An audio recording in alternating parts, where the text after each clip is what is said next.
Arteta out. Hey guys, welcome back to the channel. Welcome to another video.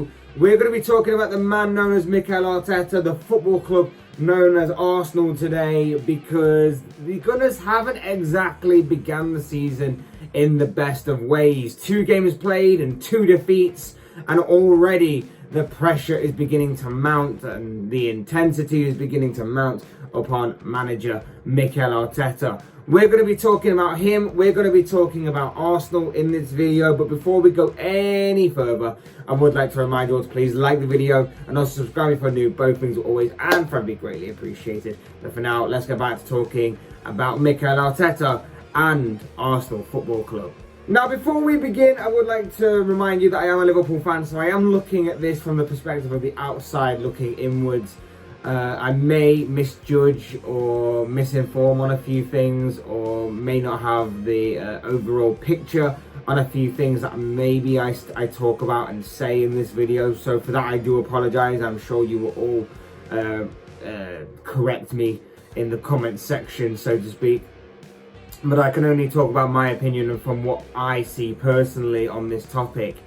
And you know, it's a conversation that I guess has been around for a long time and it's been gaining more and more momentum. But obviously, from last season to this season, a lot's happened. There's been a big transfer window from Arsenal's point of view, and it's interesting to see where things have gone from there, because the board have given Arteta another chance. They could have easily sacked him at the end of last season if that was to be the case, but they gave him another chance to carry on into this season. But already 2 games in, and the pressure is still intensifying on him.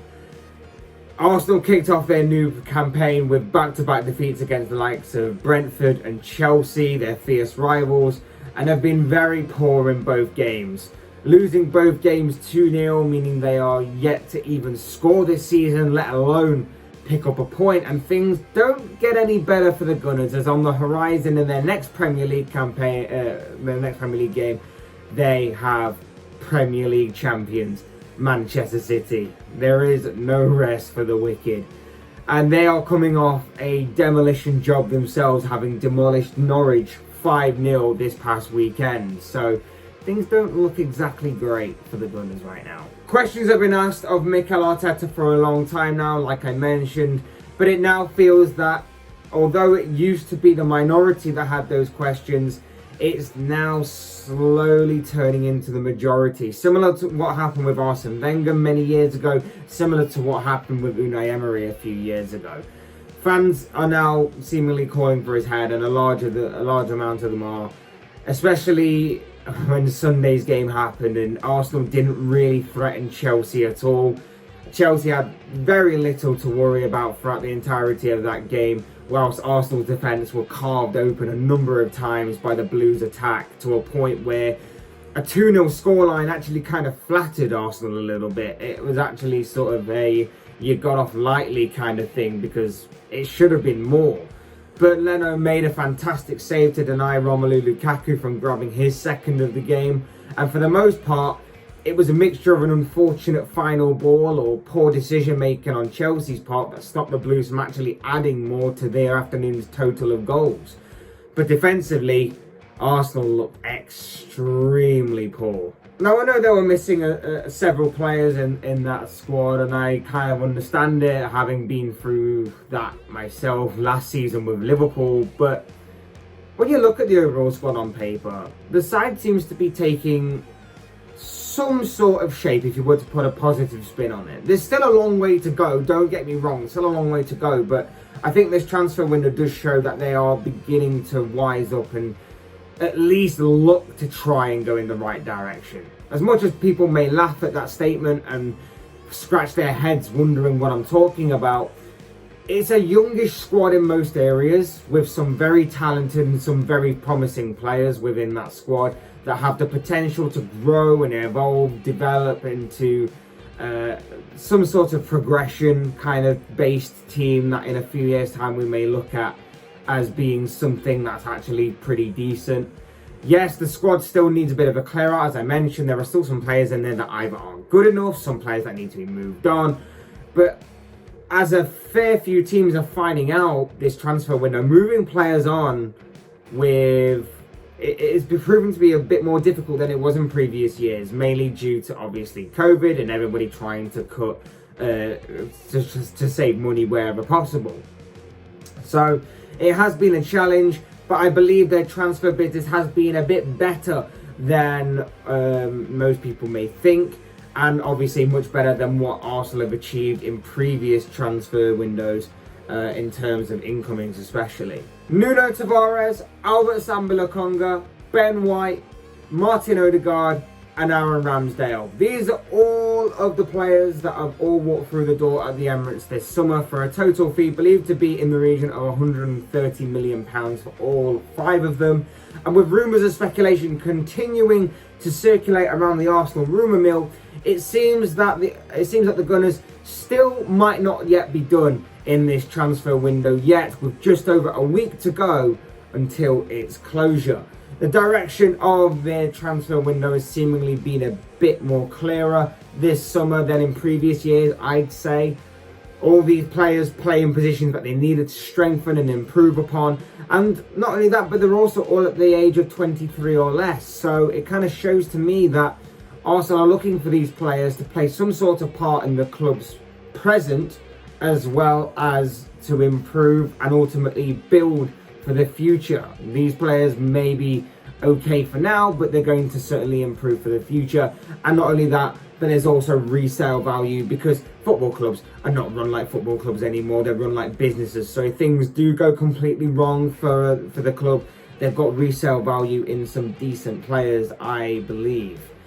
You know, and it's entirely possible, like I say, that could happen, or it's entirely possible that maybe we could be looking at this as a how it started compared to where we're at kind of meme now. You know, them memes that are kind of like how it started, how we're doing right now, or whatever it may be. Maybe that could be what we look at as Arsenal Football Club in a few years' time. For right now, it doesn't seem like that. It doesn't seem likely, but it's certainly possible that in the long term, that could exactly be like that.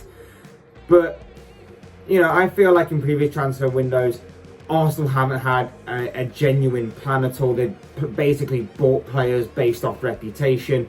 The likes of Willian, Petr Cech and David Luiz instantly spring to mind, who all coincidentally came from Chelsea at a time where they were clearly past their peak. Whilst the big money that they've spent on the likes of Nicola Pepe, Thomas Partey and William Saliba haven't all exactly quite panned out as of right now. And they're not living up to the height of our expectation. Although it seems that, of course, Pepe and Partey still have an opportunity and time to correct that than Saliba. But we're having to wait and see. The jury is still kind of out on those two players. Now, as far as the manager goes, which of course is the element of this story that you all want to get your teeth into, whether you're Arteta in or Arteta out, you want that kind of debate. Things began well with Arteta. We shouldn't forget that. Things did begin well with Arteta. He won them the FA Cup a couple of years ago. But since then, things have gone into a downward sort of spiral, haven't they? With very few bright spots in between winning that trophy and up until now. He arrived at Arsenal with a sense of intrigue and cautious excitement. He was Pep Guardiola's right-hand man. He was at Manchester City. He was Pep's sidekick, so to speak. He would surely know all of Pep's tips and tricks and try to implement them on this Arsenal squad going forward.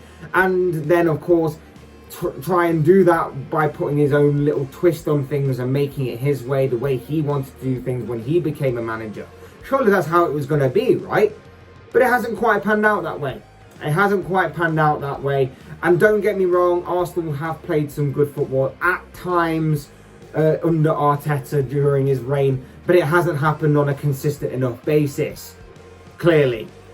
And I've said previously that Arsenal may need to ride some troubled waters before they go and get their reward, and they should stick with Arteta. However, that was several months ago. I'm sure if you go back far enough, you can find the video that I did on Mikel Arteta and Arsenal at that time, several months ago. Since then, I've not really seen any progression to make me actually say I was correct on that.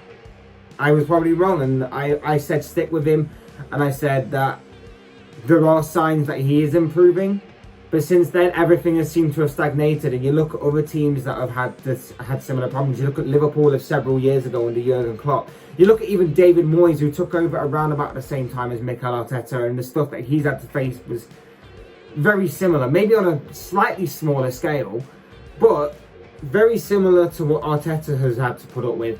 And Moyes has shown real progression, got West Ham into Europe, for God's sake, and they're looking to continue to impress and progress this season.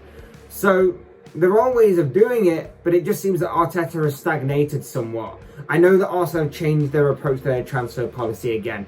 This could be a very long process for the club, very long even before he took over, of course. But again, like I say, I go back to this whole thing. There's no real evidence of major progression, especially since my last video was put out on this subject, on this same subject. And that's why the question have to continue to be asked of the club about sacking him and of Arteta as well. Everybody is involved in this. But who do you replace him with? Let's say that Arsenal came out with a statement immediately after putting out this video, or any time in the very near future, and said that they have decided to part ways with Mikel Arteta, sack him, whatever you want to call it. Who do you replace him with? Honestly, in my opinion, if I was in charge of Arsenal and I wanted the best for Arsenal, obviously, it would be Antonio Conte. A world-class manager, makes instant impacts on squads and teams wherever he has gone and instantly brought them success, and can sort out teams and squads in a swift enough fashion. And not only that, but of course, he was heavily linked with a move to Tottenham this summer. Whether that was allegedly as close as what it was, I'm not 100% sure, but he was also linked with Tottenham, so why not go and try a look and try and get the world-class manager that is Antonio Conte. He will be perfect for this team, in my opinion. A team that needs guidance and a team that needs strong discipline. He would be the perfect fit, but would he go to a club like Arsenal anyway? It's alright saying that it would be great, but would he himself go to a club like Arsenal? Face it, the manager and the squad aren't the only issues at this club. There are many issues behind the scenes at Arsenal with the owners, the backroom staff, the club hierarchy, everything in between that makes me seem that this club is rotten to the core.